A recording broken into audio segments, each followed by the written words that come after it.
Hello everyone, and yes, welcome to another episode of Beth the Chef.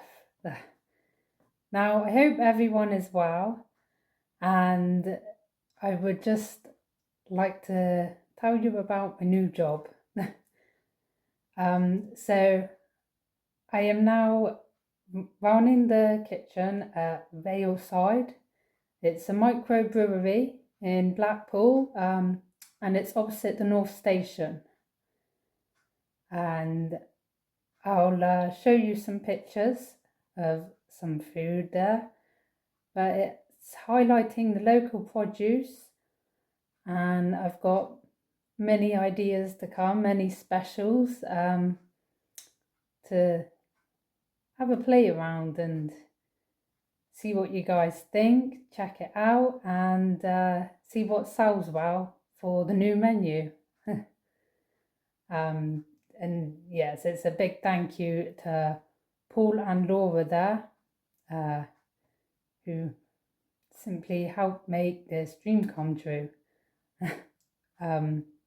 Because I'm still in a little bit of disbelief that this has happened, but I'm very excited. So now that's out of the way, I'm going to tell you about what we're doing this week. And this week, we're going to do a little bit of Cornish roots with some crab, because Cornwall was quite heavily based on crab. This crab is locally sourced in Blackpool, but the dish is highly based around some dishes that I used to do at the Alverton. So we're going to make our own fish stock. Now, I know what you guys are thinking, but this fish stock can be made in less than an hour. Yeah, I know. To that, it will be added to our crab risotto, and we're going to finish it off with a nice chili and lime gremolata. So there's a lot to pack in, and without further ado, we're going to cook. Right, so the first stage for this is to prepare our fish and get it ready for our fish stock. Now here I've prepped the other one, but I've got 2 sea breams, which I have got from the fishmonger's Silverfish. It's just across the road from where I live, but it's on Harrowside Road in Blackpool. And there's limited hours, they're only open in the morning, but have a look on the website because they do a wide variety of fish and mussels. Great for experimenting, and it's good because Cornwall is quite widely based on fish, and I've not seen many fishmongers around, but that one is a great one to check out. For you guys at Cornwall, you probably know a lot of fishmongers around.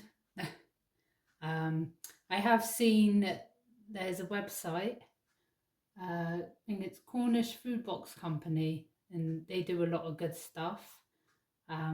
That's where I got my hog's pudding and Cornish yarg from in the Deli Board cheesecake episode, so it's also worth checking that one out. So what we're going to do is to fillet them and prep them. So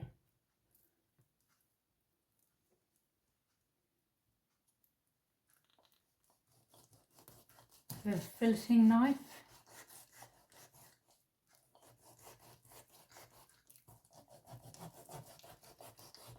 apply a little bit of pressure, make sure you get through there. Now with this, practice makes perfect, and I've probably got a lot more practicing to do, but you always have to start somewhere, hey? So once you've cut down by the head, You want to score down near the back of your fish.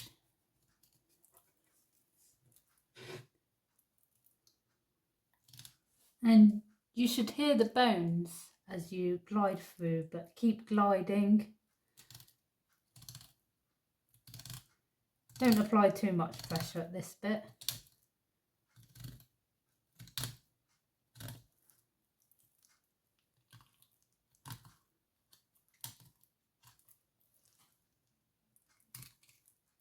And just be a little patient.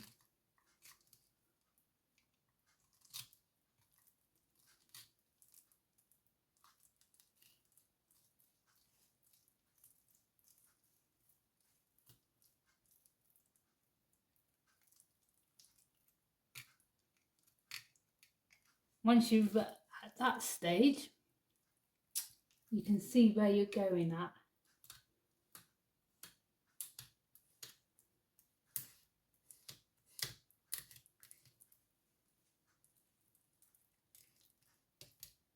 There we go.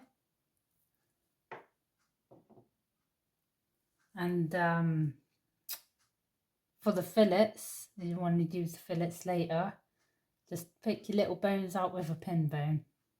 Also say, I mean this one's fresh, but always check your eyes, the fish eyes, because if the fish eye is cloudy, then it's off.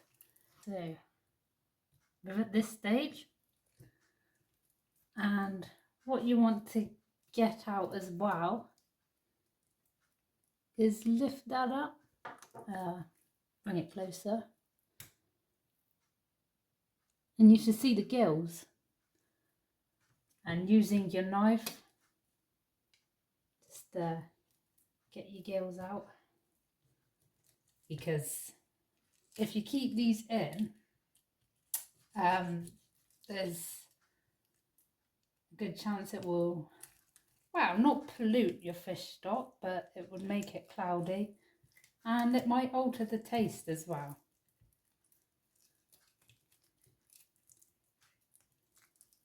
So yeah, use your fingers as well, pull them out. Okay. Right, so while our fish is doing its thing in the water, I've got my crab here, and this is just 100 grams of white crab. You can get it from supermarkets, but always check your local fishmongers as well for good produce. And they should really, it should have been all picked through, but just double check there's no shell in there, because sometimes you can get the odd bits, and you don't want to be happily munching away and then wham, bite down on a bit of shell. So it's better to be safe than sorry.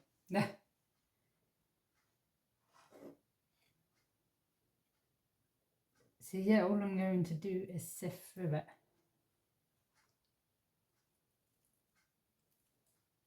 Squeeze with your fingers.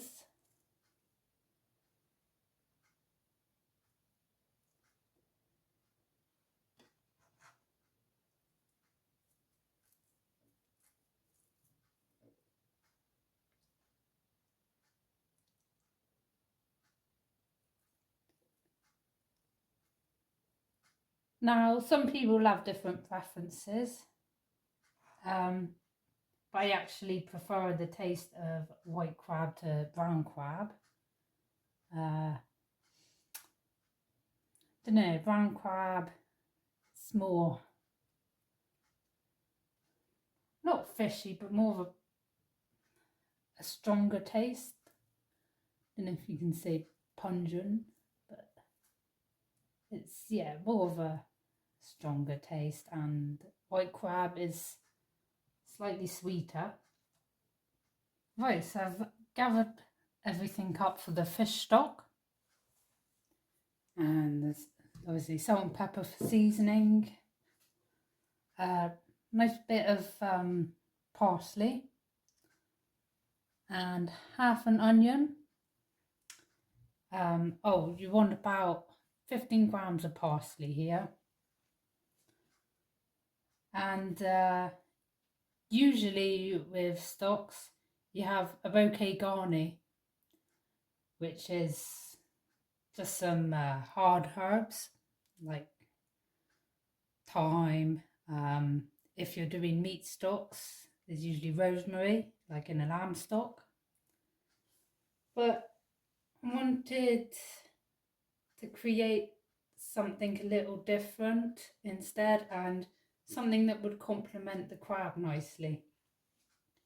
So instead of bouquet garni for this one, with a knob of butter, we've got 2 star anise, which these ones are rather big and lovely and almost look like tarantulas. And a lemongrass. Now, what you want to do with the lemongrass is just with the back of your knife, bash it to release and help it infuse in the stock.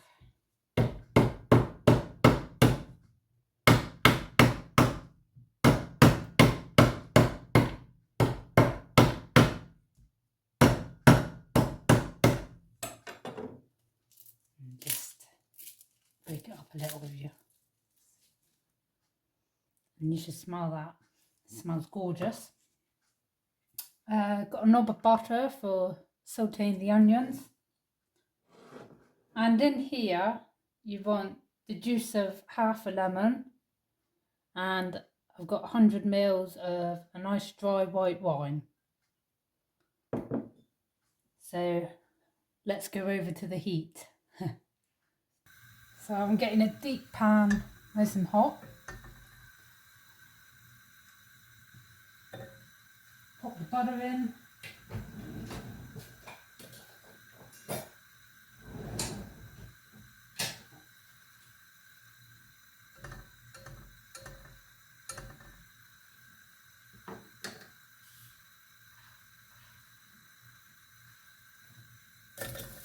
Our onions.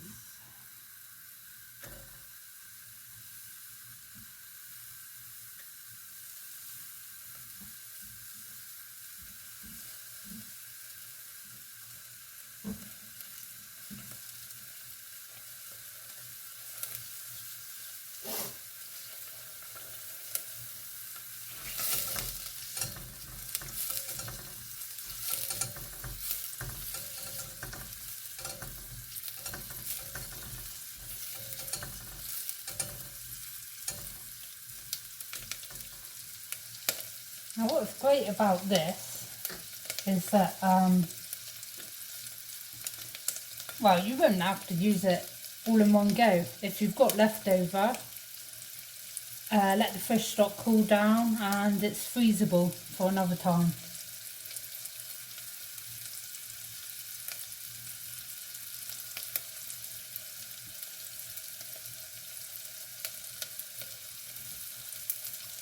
I'm just going to season.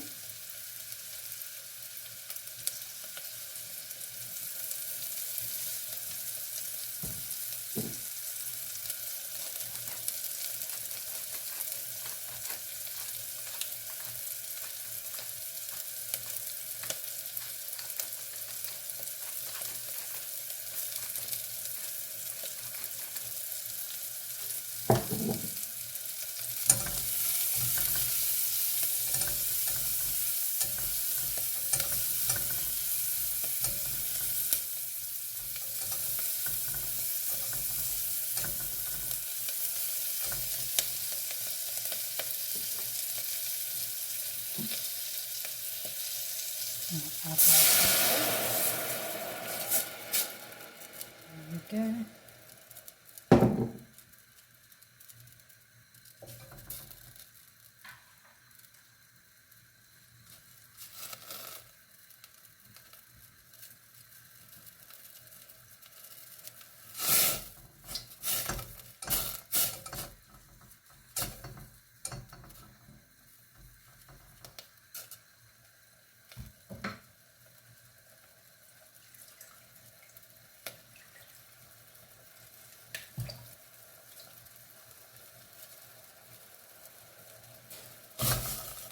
fish.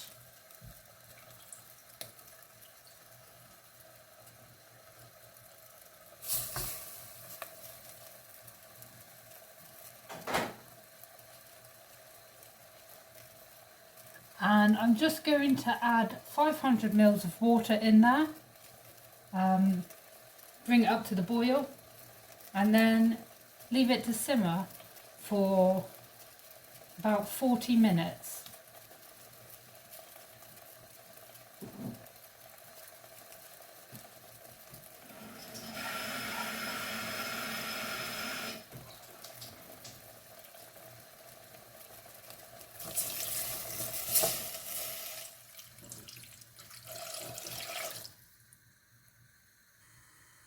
So every now and then you'll probably get a bit of scum that rises to the top.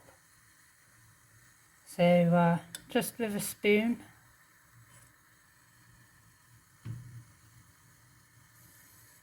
and put it in a bowl to one side. Right, so that's my fish stock done.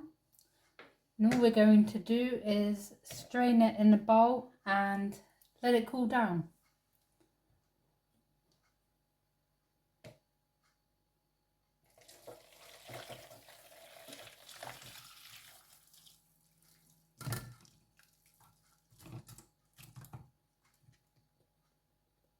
Right, so I've got my stuff here gathered up for the gremolata.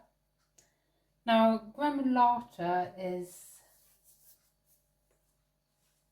it's usually served with veal, really, from Milanese. And yeah, it's usually served with like a nice veal schnitzel. But it can be compared with seafood a lot, and a nice citrus gremolata pairs perfectly with seafood as well. Brings out the fragrances. And yeah, we'll see it all come together later on anyway. But what we need for this is, in here there's the juice of a lime and about 20 ml of oil. I've just gone by eye, but yeah, 15 to 20 ml. Here I have about 15 grams of chopped parsley. I got the zest of one lime and very finely chopped and deseeded 2 red chilies. It's very straightforward really. A gremolata just combines fresh ingredients. All we're going to do is put everything in and mix together. Leave in the fridge for later on.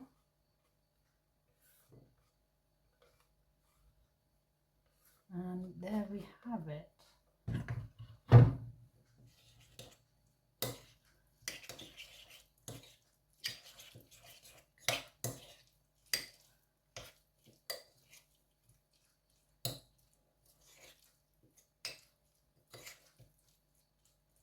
Just think the red and the green together look awesome.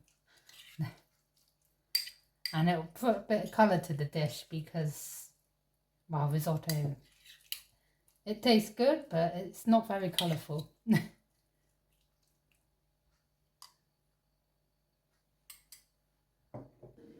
Right, so I've got all my ingredients gathered up for the risotto. So on our chopping board, it's the other half of the onion I've just finely diced. I've just here I have sliced 1 garlic clove, and I want to keep this in slices, so if you get a bit when you bite into it, you should get a burst of the flavour in your mouth. There's about 10 grams of fresh dill, and I've not chopped it, just kept it in the leaves like this. and this is it looks more appealing, I think, in the risotto. So here there's 25 grams of grated parmesan. See, we got our fresh crab. Our white wine is 100 mils of this wine still.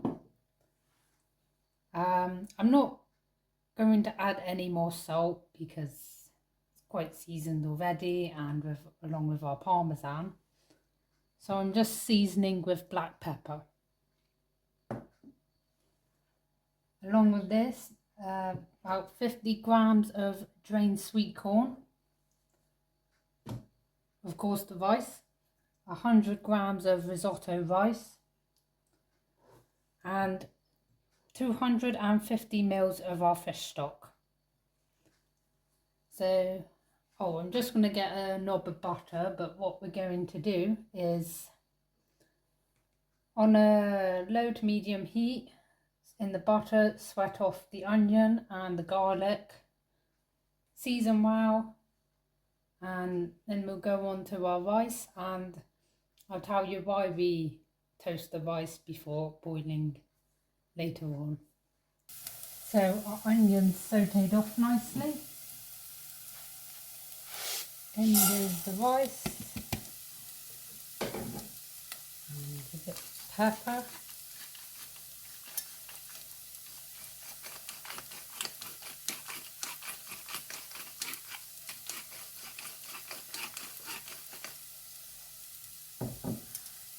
Right, now the reason we do this is not only you almost get a nuttiness from your risotto rice, but this helps with the cooking later on.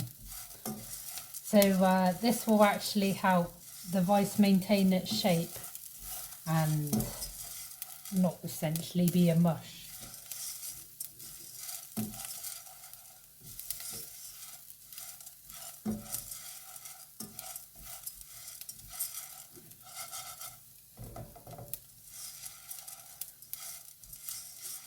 So keep mixing and do this for 1 to 2 minutes.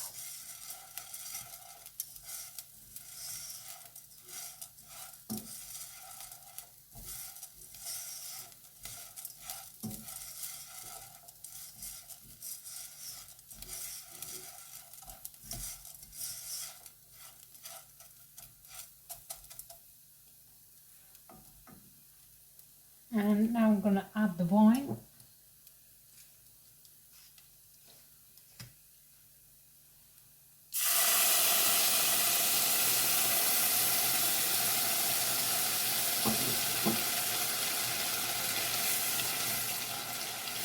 And it shouldn't take long, but you want this to reduce by half before adding your stock.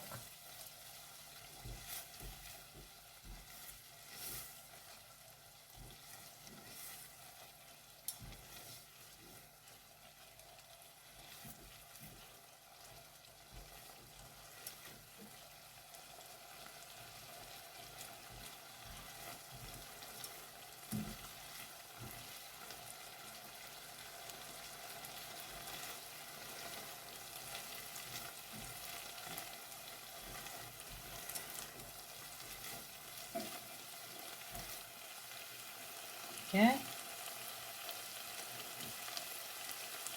For the stock, add half of it.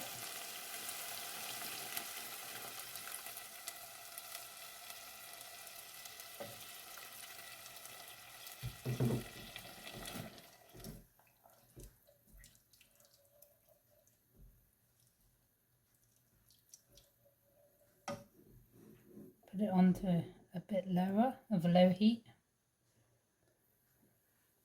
And you just want to wait until most of this liquid is absorbed. And then, little by little, add the remaining stock, stirring here and there. And then we'll get to it later on, but finish it off with our remaining ingredients. Our crab, sweet corn, dill and parmesan. Yep, so we're looking good. So we'll start with the sweet corn.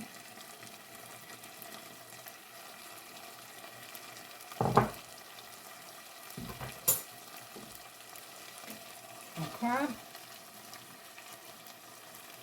Now the crab just needs a bit of heat though because it's already cooked.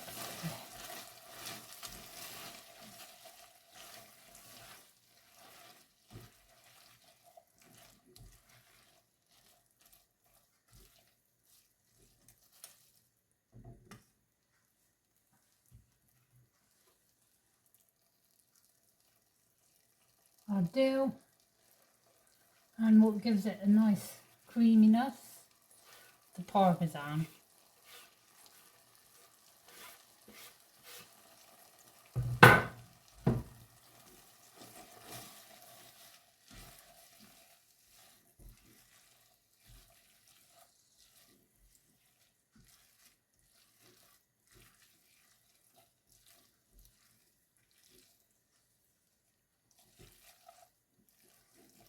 There. And once you see the parmesan starting to melt through, we're ready to assemble our dish. Right, now we're ready to assemble our dish. And in goes our creamy risotto.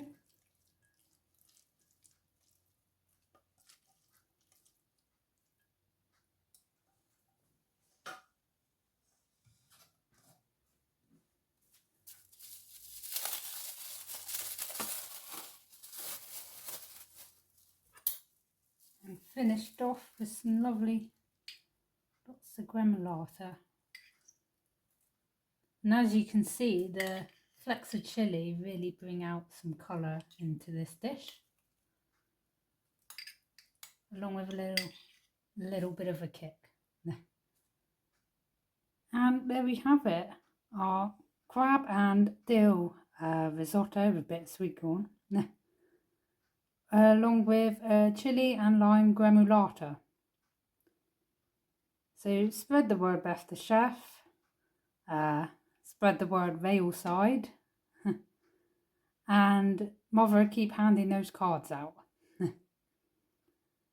Join us next week to celebrate Pancake Day.